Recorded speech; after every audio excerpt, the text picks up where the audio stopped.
It's devastating, isn't it, to hear of the death of Dame Maggie Smith. I remember her in Lettuce and Lovis. I remember her in Lady Windermere's Fan. I remember seeing her on stage on many an occasion, and of course seeing her on television, seeing her in movies, and she, and of course seeing her with the great Kenneth Williams.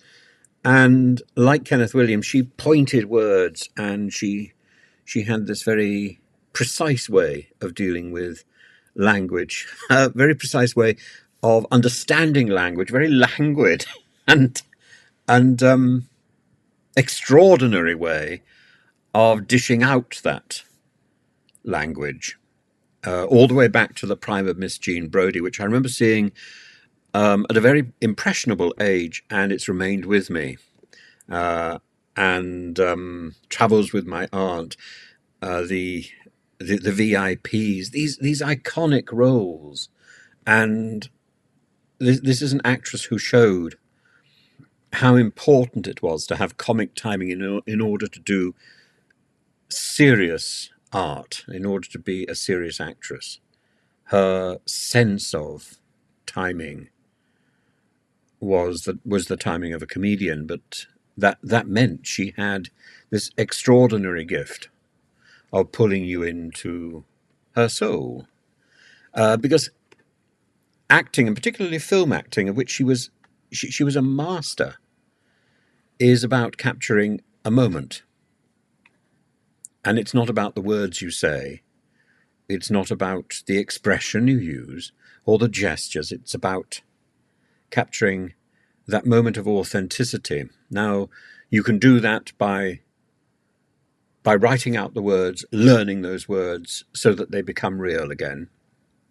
Or, of course, you could try the reality TV rubbish by casting people well enough that you put them in an environment where they will say realistically and authentically what is genuine.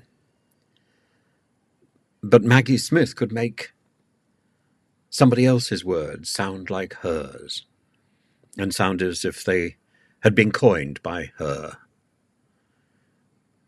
And her pointing in Downton Abbey of weekend.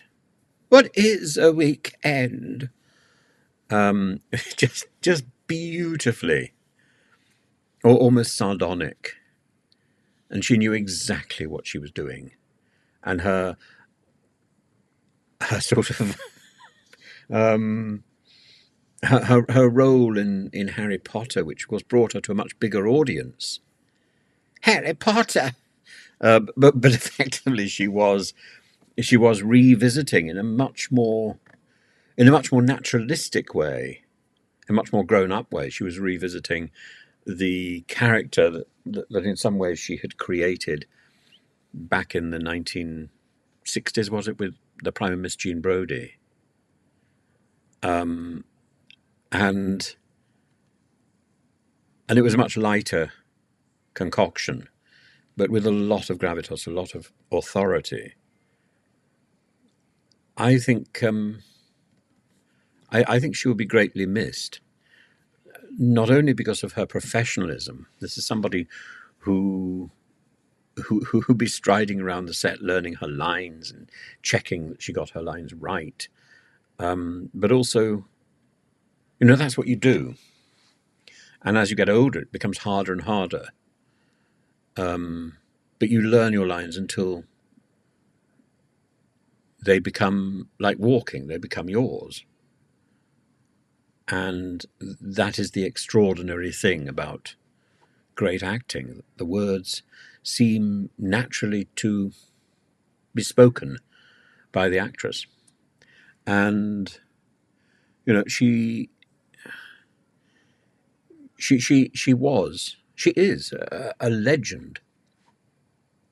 And that is why she had such a lengthy, active career on stage, on screen,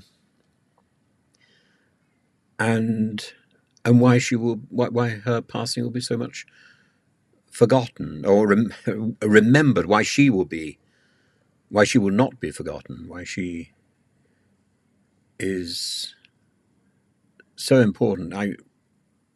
She inhabits a role, and there are many ways to get to that point. But I think her way was simply to learn the words and to find the quirky in those words, to find a way to deliver those lines which is unique, which is idiosyncratic, which was the character she was creating for that particular moment. And I shall certainly miss the Maggie Smith moments in Downton Abbey or in anything that she was doing. I shall miss them and treasure the stuff that we've got. And I shall certainly miss the. I also remember seeing her on stage and the lady in the van, and the most extraordinary performance. And those people who didn't see the stage show missed her going into the van one last time at the end of the show, and then the van rose majestically into the air and disappeared up into the flies. And I think that was the end of the play. She had her apotheosis, and a simply delightful actress.